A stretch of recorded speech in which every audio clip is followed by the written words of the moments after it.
Pemirsa kahanan sane mabinayan kapanggih ring desa adat Selumbung, Kabupaten Karangasem, ring sejeroning mikelengin galungan warsane mangkin. Santukang kadadosang galungan kepertamo sane kemargiang ri sampun pandemi antuk nenten ngelaksanayang pewatasan pengubaktian kepura kayangan desa majantan kahanan puniki kasanggre becik oleh kramo irike.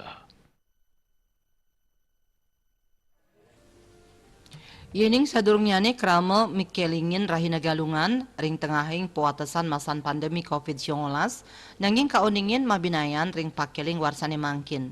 Dawag puatasan sampun katadunang oleh pemerintah makudang-kudang upacara adat wiadin agama sampun ngawit kemargiang sekadi Jatimula.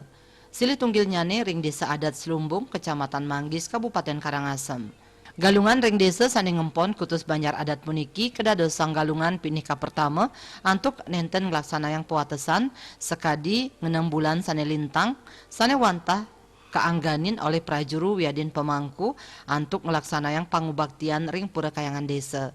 Anut ring puarah desa utawi penedunan desa ritepengan mangkin krama sampun kedadosang ngemargiang pangubaktian ke pura-pura kayangan sawidangan desa adat. Kahanan inucap taler kesangra becik oleh krama irike.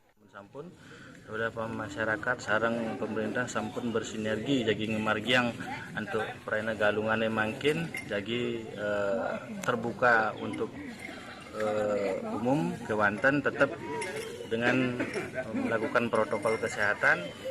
Samping nike dari Pura Pusah dalam dan Balai Agung yang sampun dikiring desa Selumbung sampun ngemargiang raina galungan sane raina mangkin. Suk semua talar orang masyarakat sane sampun ngemargiang atau dagi ngemargiang untuk galungan puniki amun mantan yang jelas sane mangkin sampun terbuka untuk umum untuk raina galungan mangkin. Dawag galanem semeng krama sampun kedadosang rauh antuk pedak tangkil ring pura kayangan desa. Ri sampun puput ring jero katahnya nih krama ngelaksanayang pangubaktian ke pura dadia suang-suang kelanturang ke pura desa Pusah, pura Balai Agung saha pura dalem kesaringin keluarga. Juliana, Bali TV.